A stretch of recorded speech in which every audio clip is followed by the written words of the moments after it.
Hello, Maverick fans. Welcome to another edition of the Mavpuckcast. Thank you for surviving the disaster that was this weekend and joining us on this podcast. Jon, I'm not even going to ask how you are because I don't think either of us can be in a good position after this. So why don't you talk about scrolling lists of people that support us?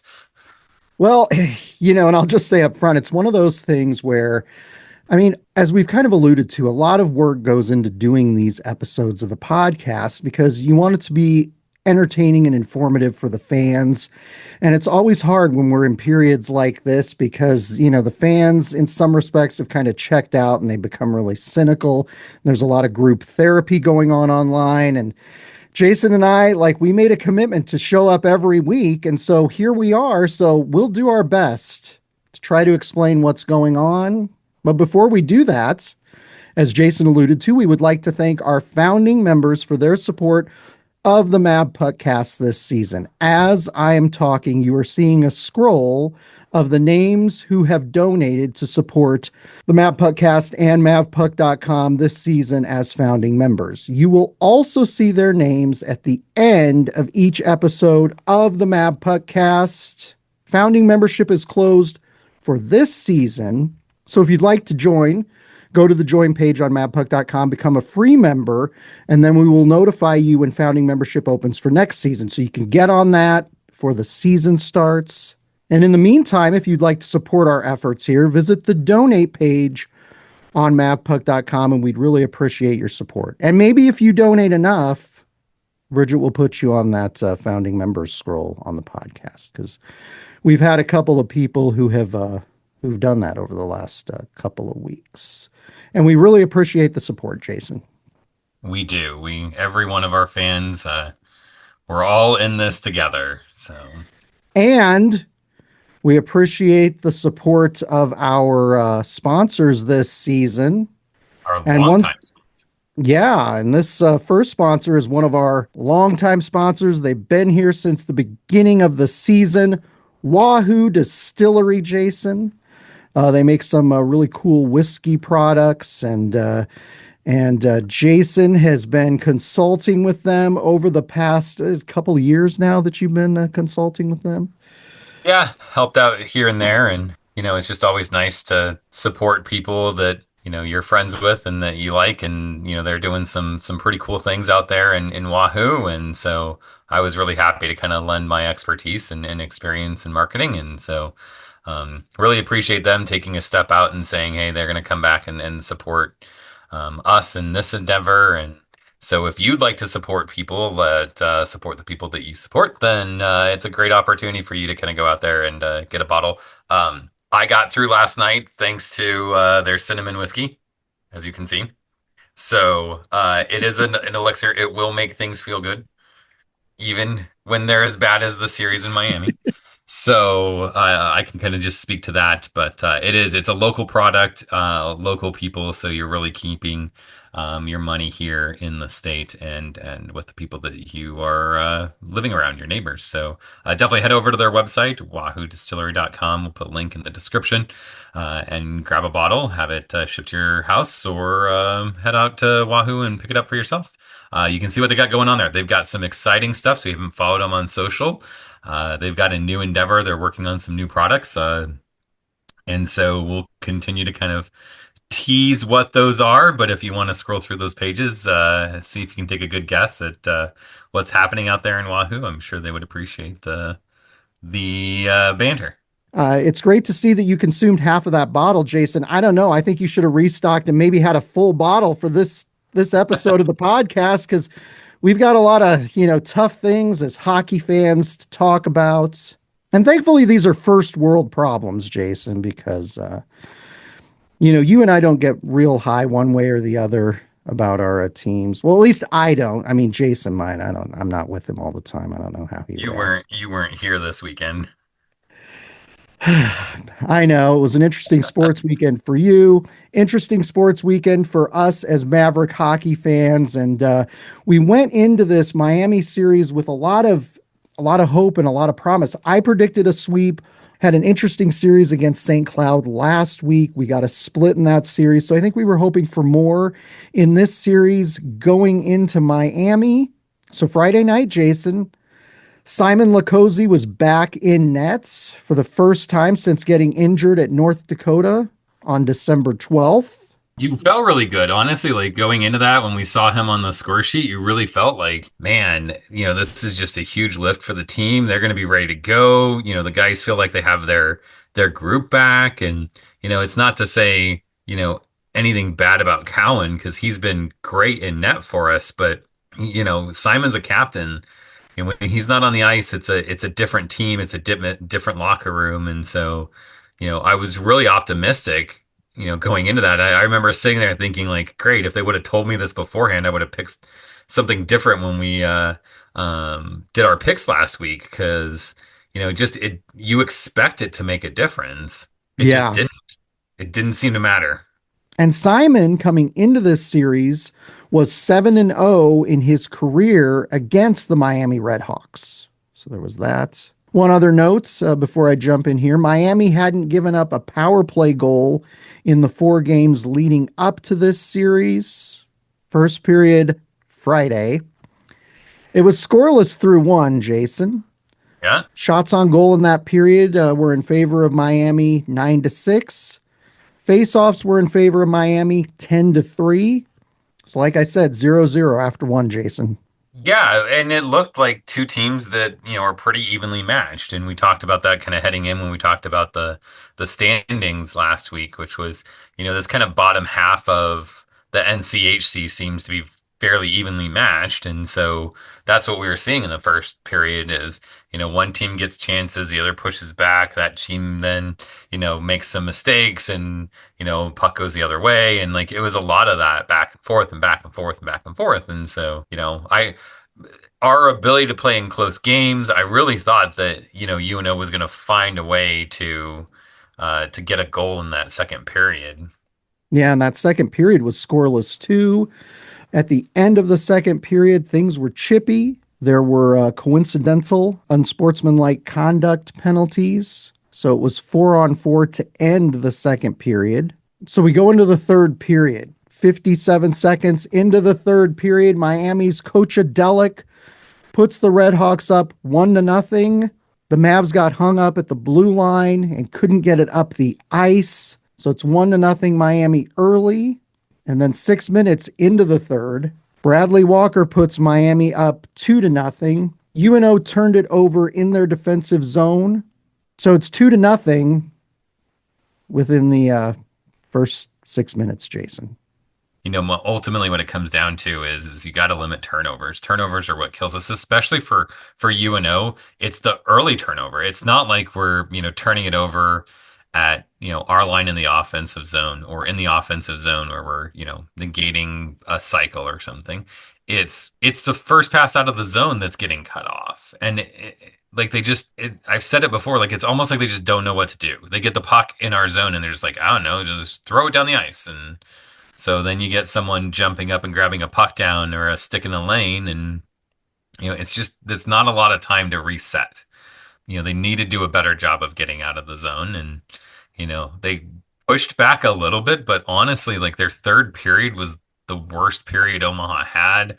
They had some good opportunities. I think this whole game, the reason we lost Friday has a lot to do with our inability to convert on the opportunities that we were given when we caused turnovers. We didn't have that urgency to get the puck to the net that I've talked about before.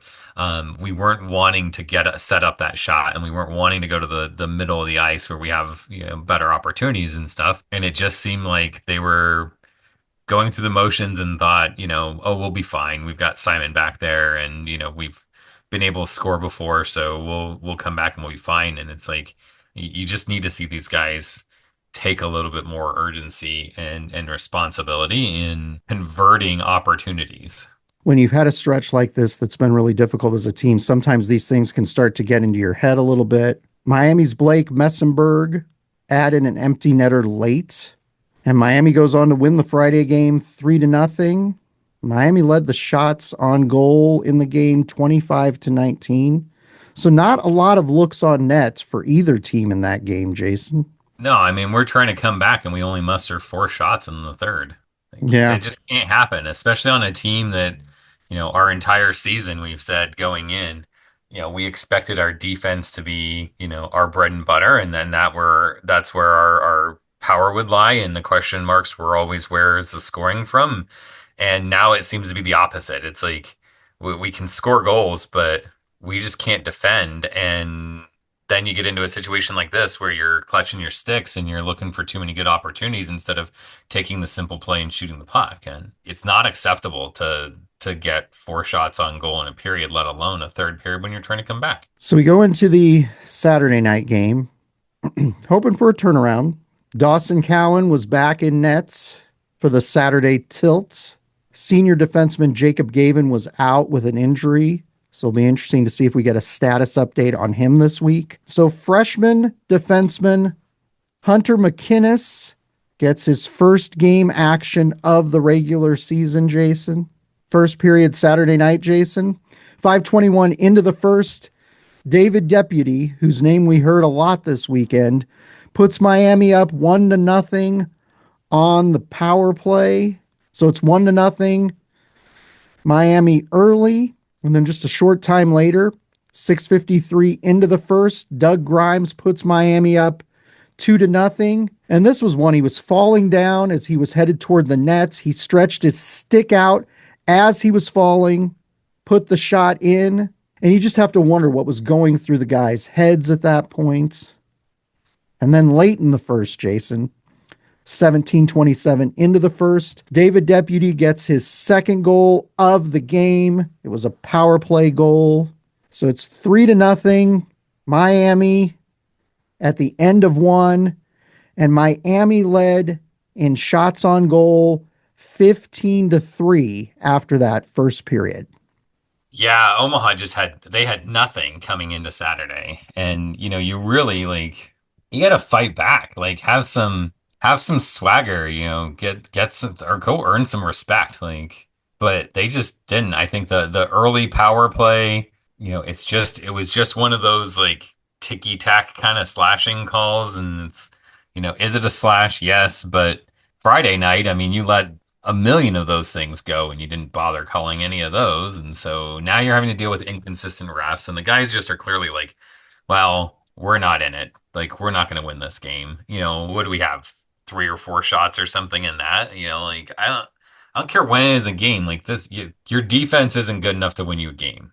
They haven't proven it yet, at least. And so you've got to control puck time in the offensive zone. You have to get shots. You have to be productive. Because any chance back the other way, and it seems like it's a decent opportunity to score, you got to stay out of the box. Ultimately, what it comes down to is don't be in the box. Don't be shorthanded. Shouldn't have taken that. Like that's where I think the things go wrong for Omaha really is poor decisions on the penalty kill and on the penalty kill too much. So we go into the second period Saturday night. 8:27 into the second. David Deputy gets his third goal of the game. It's a shorthanded goal this time, Jason. Deputy got behind our defense. So You got to be it's more aware, on a power play, that if you've got a forward that's going to challenge you tied up high, like you have to be responsible with the puck. You cannot make turnovers up there because you do not have the ability to turn around and get back, and you're not going to have any support. It's just the nature of the way that it works, and it's a gamble for teams to put someone high in that and run like a 1-2-1 or a 1-3 block or something like that on the penalty kill.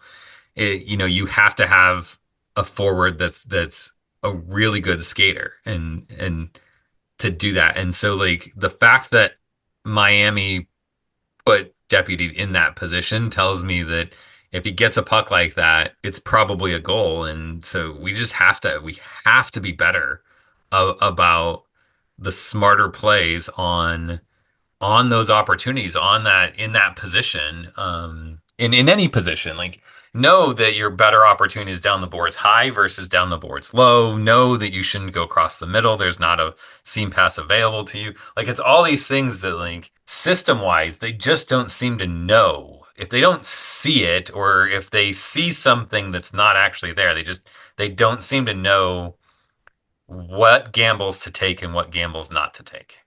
Yeah. All right.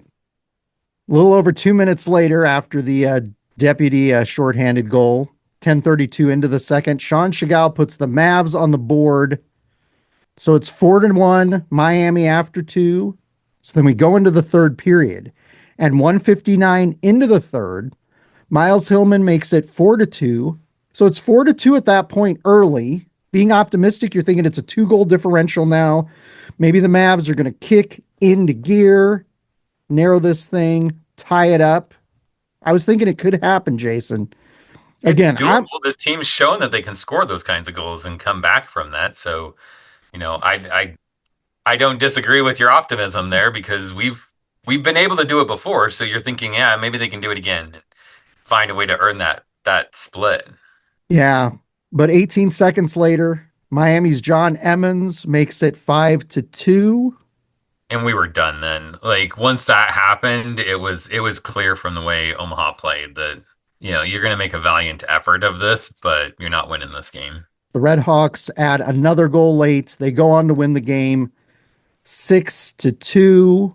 Miami led shots on goal 40-21 in Saturday's game.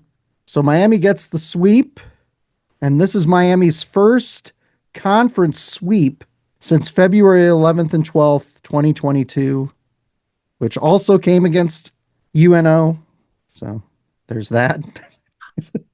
But Hmm. we've got to talk about our players of the week.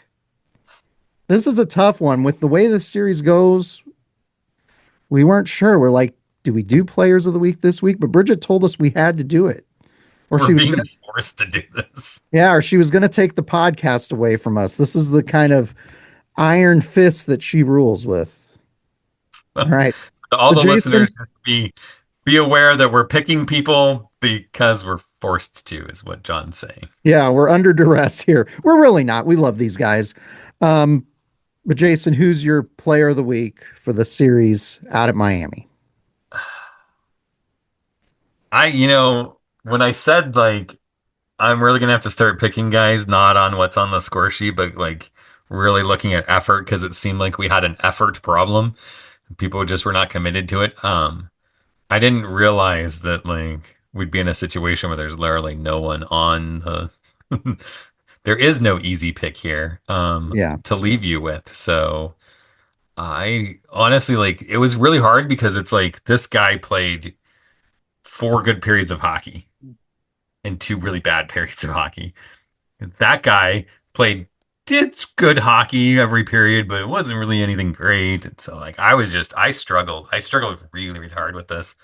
Um I kind of just had to look at the like I almost looked at it from the consistency standpoint. I'd rather have a guy that makes mistakes, um, but plays the same way and puts in the same effort, and at least I can count on something, right? And didn't make like egregious plays that I could remember and stuff.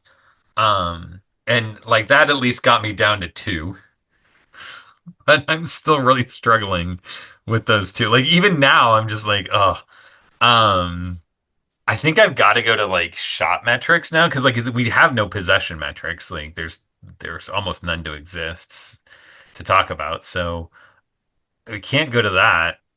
I mean, shot from a shot standpoint, attempts and pucks through.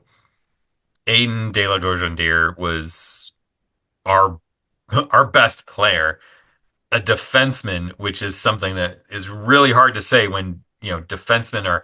I think one night like three of our four of our top five or three of our top five were defensemen in shot metrics, and that's hard. You need your forwards to step up. So like I'm gonna put a lot of praise on Aiden for finding ways to get pucks through, taking opportunities and taking chances. He has a penalty that's a knock against him. There's some plays that I thought he was made the wrong read. He was slow to recover on a few turnovers and things. So again, it's one of those things that I feel bad because there's plays that just are not great for us that hurt us. But ultimately, what it comes down to is he did more to help us than he did to hurt us. Is kind of my my logic, my very very loose logic to that pick. So yeah, so that's my pick. Good luck to you, John. I don't envy the situation that you are now in because I took What?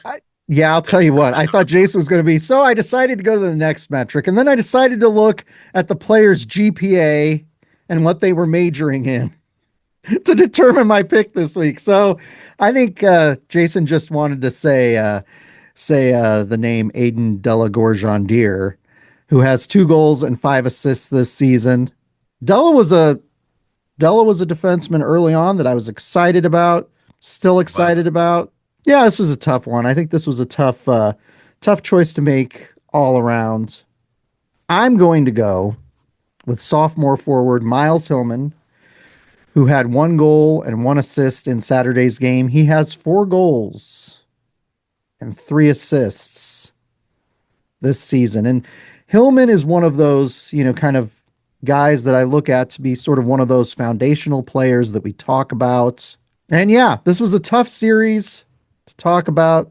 There have been some tough moments and some tough games recently, so we're gonna have to push through here, Jason, because you never know. Good things may be on the horizon that we can't see at this point in time. But let's talk about some good things on our horizon, and that's our second sponsor that we want to talk about in this episode of the Mavpuckcast, Wilson and Washburn. It's a pub and scratch kitchen in downtown Omaha in the old market. You and I both know one of the owners, and we are really thankful to have Wilson and Washburn as an advertiser on the Mavpuckcast for the second half of this season. yeah, and it's a great place to go hang out with some other UNO hockey fans.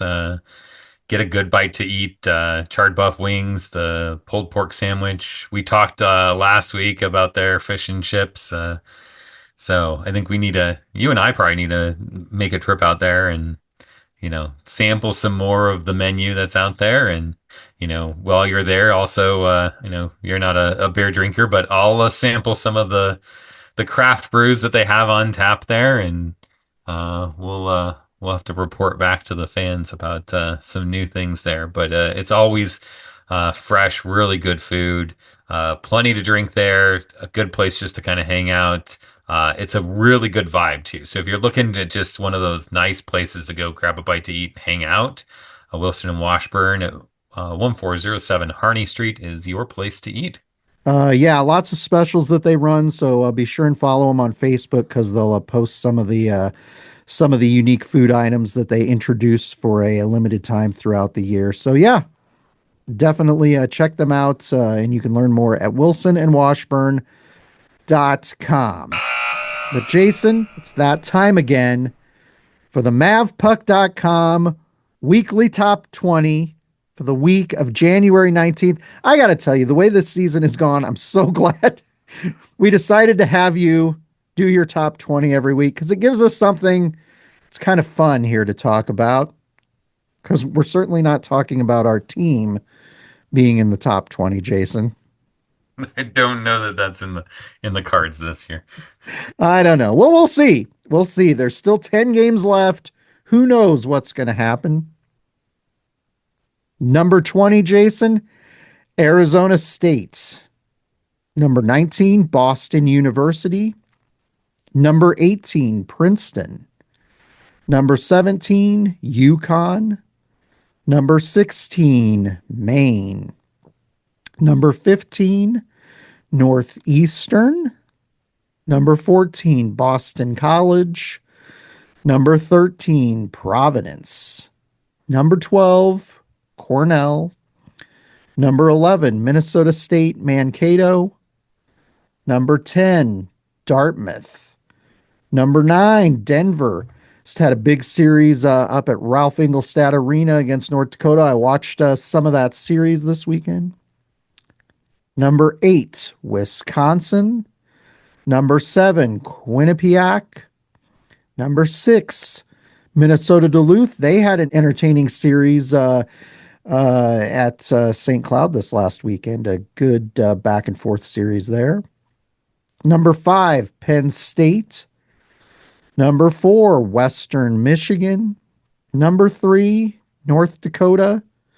Number 2, Michigan State. And the number 1 team again this week, Michigan. We were wondering with their starting goaltender getting injured last week whether they would remain number 1, but they had a big series against Minnesota at Mariucci Arena this last weekend.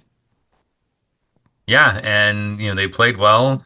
I'm still not sold on their ability, losing such a key component of the team, but backup seems capable, and at least for the time being, they're holding down their number 1 spot. Michigan State looked really good at a lot of times during their games this weekend. So they're nipping at their heels. And obviously, North Dakota, big shutout win on Friday against Denver. That's 2 ranked opponents in the same conference to kind of come out ahead on that in that manner. Michigan's they've got 2 teams right behind them that they got to worry about. So it's almost like the NCHC standings in that like the top teams just seem to be juggernauts and pounding away. And if anyone loses a step, they're going to fall. And the rest of it's kind of like, well, they split again. Well, your daughter Lexi, who goes to Hamlin. Hamlin University in St. Paul, Minnesota. She and her college roommates were at the Saturday Minnesota Michigan game there. If I'd been thinking about it, I would have had her get some, clips Video on her clips. phone to kind of spice up this segment. God, Jason, what was I thinking? When Jolene texted that to us, I should have texted Lexi and been like, Lexi, get some pictures, get some video clips. You now have a job to do. Yeah, you now have a job to do. But we've got to talk about our third and final sponsor on this week's episode of the Mavpuckcast. And we want to talk about real estate agent Ryan Bowden with Realty One Authentic. Jason, you've known Ryan for a while. I've heard you talking about him the last couple of years. You play rec hockey with him. Would you like to talk a little bit about Ryan and his real estate practice here in the Omaha metro area? Yeah, just a really good guy. He's one we were talking about this not too long ago about when you're looking to sell your house or you're looking to buy a house, you really need someone you can trust because Ryan or whoever you pick as a real estate agent, like they're the ones that are really going out there and doing the legwork to find the opportunities, to find the buyers, to find the places to buy. And so you really got to trust that they have your best interest in mind. And so Ryan's that guy. Like I trust him completely. He really knows his stuff.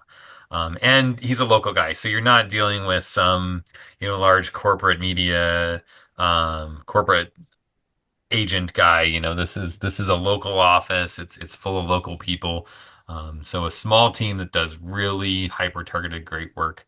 So if you're looking to buy your dream home or you're looking to try to sell your current one fast, you want to reach out to Ryan Bowden and with Realty One Authentic and get your appointment and see where you can go. So you can call him at 402-779-1182 and get started today. Yeah, absolutely right. In our neighborhood, it's still January, but houses are starting to get put on the market here. There have been some open houses. We've gone and looked at some of our houses here in the neighborhood. And before we know it, spring will be here. And spring and summer is when people are like, I'm putting my house on the market or I'm looking for a new place, want to move the kids into a new school district, things like that. So yeah, you might want to give Ryan a call, and we are very thankful for his support of the Mavpuckcast this season.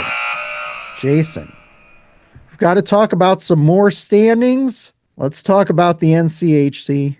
Our Mavericks are in 8th place out of 9 teams. We have 12 points in the conference race. And Colorado College, who was off this last weekend, they had a bye week. They played an exhibition against a Canadian school, Simon Fraser University. They also have 12 points in conference play, although they've played two fewer conference games than we have. They've played 12 conference games, we've played 14. So it's an interesting race right now. North Dakota, still looking good, Jason. They're in first with 32 points. Denver is second. As I mentioned earlier, those two had a two-game series at Ralph Engelstad Arena this last weekend. Denver has 27 points. Minnesota Duluth is third with 24 points. Western Michigan is fourth with 23 points. St. Cloud State is fifth with 17 points. Arizona State is sixth with 17 points. Miami, who we just played this last weekend, who got a sweep against us, their first conference sweep since 2022, is in seventh with 16 points. So, Jason, it's an interesting race so far. You've got kind of teams bunched down there in the bottom, and then you got the teams fighting it out on the top. And Arizona State and St. Cloud State, it's hard to gauge what they're going to be doing at this point. They're within spitting distance of the top four of the conference, but it's going to be interesting here these next few weeks. It's going to get exciting. Yeah, I think you're looking. I'm willing to bet at least that one of those top four teams is probably going to go on a run, start playing some really good hockey. Right now the way everything's going, I put my money on North Dakota to be that team, and they'll probably just lock up that top spot. But we'll see. Denver, Western's got two games in hand, so that would be huge for them to kind of go on a run. String together some wins. I think you're going to have one of those bottom teams have to do it too. I just think one of those teams is going to just take command and say, we're going to go on a run, win, five of six, six of eight kind of thing down the stretch. And just, really put some of the other teams kind of in their rearview mirror. But, at this point in time, it's a bunch of teams just motivated not to be the only team not in the playoffs this year because that ninth seed doesn't get in. And so it makes it huge, right? Like we've got Colorado College has two games in hand on us. We've got them just because of the tiebreaker, and here they come to Baxter Arena, and so it's a big game for the Mavs. Big games. You gotta like the worst thing is split, and you really could use a sweep right now at home.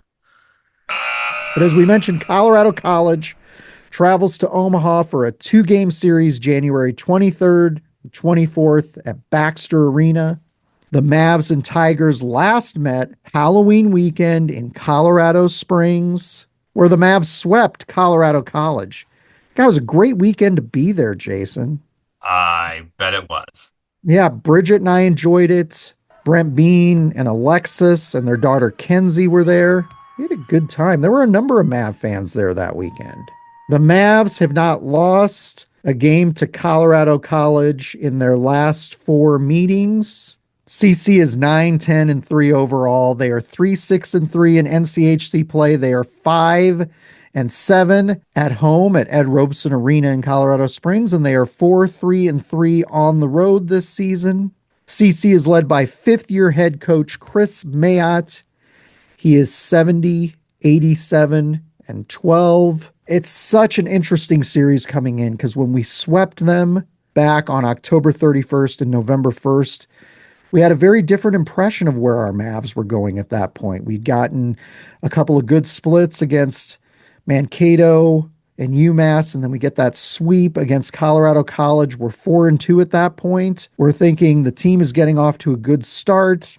By December or January, things should have gelled, the chemistry should have formed, and things should be rolling. And it just hasn't happened. And so this series against Colorado College here in the second half takes on a completely different complexion.